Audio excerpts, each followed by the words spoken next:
Assalamualaikum warahmatullahi wabarakatuh. Perkenalkan, kami dari kelompok 5 kelas D1 Farmasi 2022. Jadi pada kesempatan kali ini kami akan memaparkan materi mengenai analisis volumetri. Sebelumnya kami akan memperkenalkan diri. Perkenalkan, saya Muhammad Arya Afrilio Isa dengan NIM 821422094. Saya Aditya Putra Basari dengan NIM 821422101. Saya Nazal Zaharani Sufarid dengan NIM 821422088. Baik, langsung saja kita masuk ke materinya. Pertama-tama, kita harus mengetahui apa itu analisis volumetri.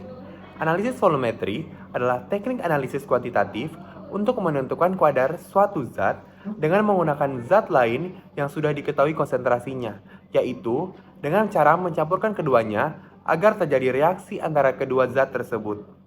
Yang kedua, sebutan-sebutan dalam titrasi. Zat yang dalam metode umumnya telah diketahui konsentrasinya disebut dengan titran dan diisikan pada buret. Sedangkan zat yang dianalisis konsentrasinya disebut dengan titrat dan diisikan dalam Erlenmeyer.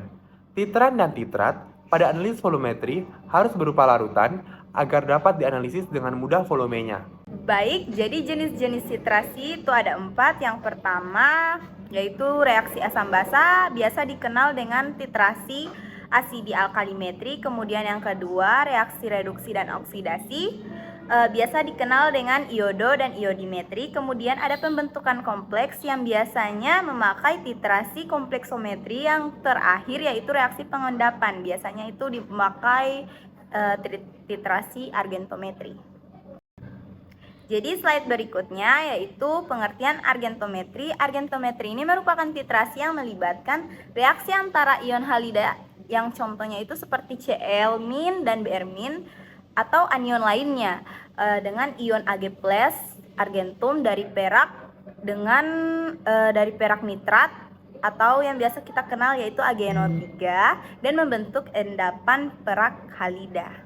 Pada kesempatan kali ini kami menggunakan jurnal dengan judul Analisis Kadar Klorida Air Sumur sekitar tempat pembuangan akhir atau TPA, Singorjuruh, Banyuwangi dengan metode titrasi argentometri. Nah, pada jurnal ini menggunakan standarisasi larutan perak nitrat atau AgNO3. Dalam penelitian ini, larutan NaCl 0,014N sebanyak 25 ml dimasukkan ke dalam gelas Erlenmeyer sebanyak 100 ml. Setelah itu ditambahkan 5 tetes larutan indikator K2CO4 5% dan diaduk. Kemudian larutan NaCl ini dititrasi sebanyak 0,014N yang sudah diberikan indikator dan larutan AgNO3 ini hingga terjadi perubahan yaitu endapan warna putih. Dan volume larutan AgNO3 ini dicatat dan dihitung normalitas larutan baku daripada AgNO3. Berikut adalah cara atau rumus daripada menghitung konsentrasi. Misalnya, kita akan menghitung daripada normalitas AgNO3 atau konsentrasinya. Nah, kita harus mengetahui dulu daripada volume dan normalitas titran. Nah, misalnya kita sudah ketahui, kita misalnya menggunakan NaCl. Kita masukkan daripada nilai volume NaCl dan normalitas daripada NaCl itu dikali, kemudian dibagi dengan volume daripada titrat atau volume daripada AgNO3 yang mana normalitasnya kita cari. Analisis kadar klorida.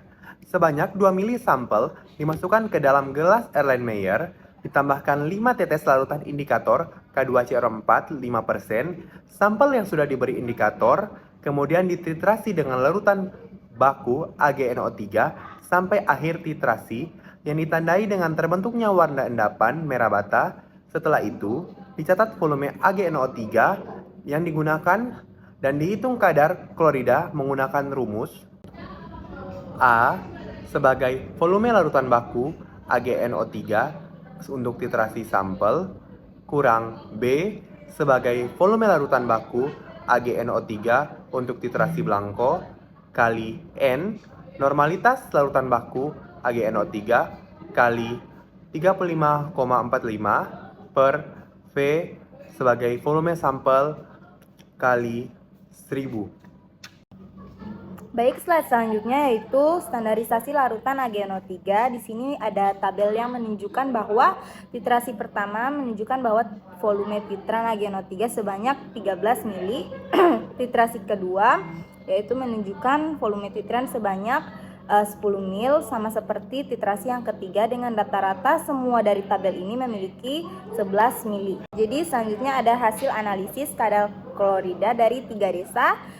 Desa pertama itu Padang, itu memiliki kadar klorida sebanyak 6,55 mg per liter. Kemudian desa kedua yaitu Pasinan memiliki 8,53 mg per liter, dan juga desa terakhir yaitu Sukorejo yang memiliki kadar klorida sebanyak 22,43 mg per liter.